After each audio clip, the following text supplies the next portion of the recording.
Utah State's defense had a tremendous performance against the potent rushing attack of Air Force on Saturday.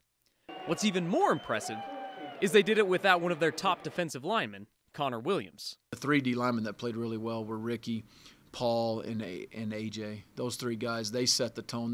Those three guys are a huge part of the reason why Zach and Jake played so well.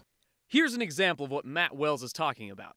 Ricky Aliafua at the top, next to Travis Seafelt, Jordan Nielsen, and Kyler Fackrell at the bottom, essentially playing a defensive end. When you stop it right here, Aliafua, Seafelt, and Nielsen have absorbed 4 Air Force blockers, and Fackrell keeps the right tackle engaged long enough to give Vigil a direct path to the running back, stopping him for a 1-yard loss. Watch it one more time.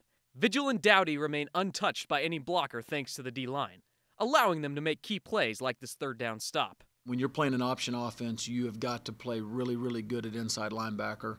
And to do that, you got to have D linemen that have gap control and they can take up and eat up 2 offensive linemen at the same time. Those 3 guys I thought stood out to me on tape. They played with tremendous effort, especially backside effort. There's Paul Pucala at the top of your screen.